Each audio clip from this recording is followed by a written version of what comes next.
I've been working on this week. Show you exactly where it is within the platforms, you know how to find it. I am live from my bedroom today because Washington has been flooding. So, yep, I'll do it from here. Let me see.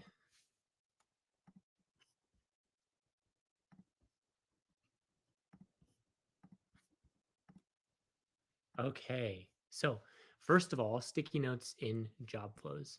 This isn't live yet. This is one of them that's going to get pushed tonight, but it will be live tonight where you will be able to, if you can see here, grab a sticky note, click and drag the sticky note on the screen, position it with where you want. You can resize it. You can put text within the sticky note. And this doesn't affect your AI's behavior at all.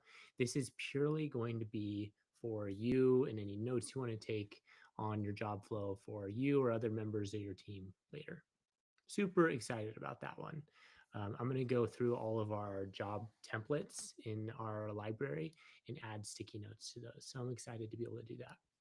Import and export flows. What this is, you'll be able to come in to your job flows. I'll go to one, and then we have two buttons here. One of them is to export, and one of them is to import. It exports in something called a CUDL file, so it's .kdl.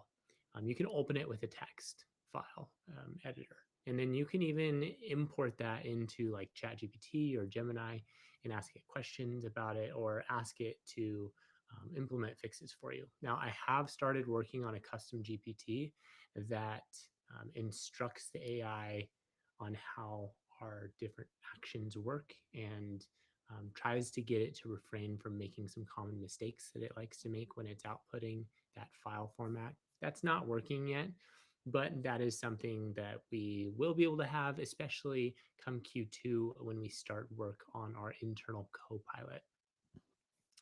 Now, so that's import and export right there. Next, we have users can now be invited via the API and searchable via the UI. So if you go into the users section of the platform, if I come in here, go to users, I will be able to search on users. That's super helpful if you have a lot of users. Using the API to invite, if you go into our dev docs in your account sidebar, bottom, we have developer documentation. Go into the agency section and you can see how you can invite people to your Closebot account via the API. If you wanted to automate sending invites, this is how you do that. Next, redo and undo dropdown. If I go again within one of my job flows, over here, let's say I do a couple things. Maybe I delete something, dragging some things around. Not only can I undo with the keyboard shortcuts, but I can also hover over the undo here, and maybe I want to undo all of that. I can click to undo everything I just did. And I can go ahead and redo it, undo. That tracks your changes and allows you to undo a lot of stuff all at once. Now, along the same token, we now have the ability for you to select versions in here. So if you want to go back to a previous version that was working really well, I can do that. Then when I publish that, that is something that's live. So keep that in mind. We can then even undo and redo that reversion to a previous published state.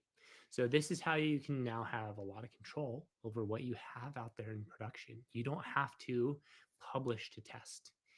You don't have to be worried about making changes and then refreshing your screen and then losing track of that. And like this is all handled now. We got you.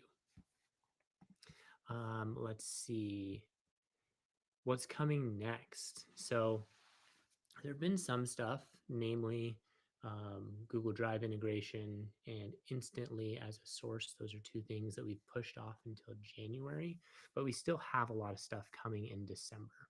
We didn't want to push anything that would drastically impact the platform, but just bring a lot of value and allow us to retain our high uptime. We will be able to show manually sent messages within the conversations page. So when you go to the conversations page, currently right now you only see messages that come in and messages that AI sends, but we'll show you all of them.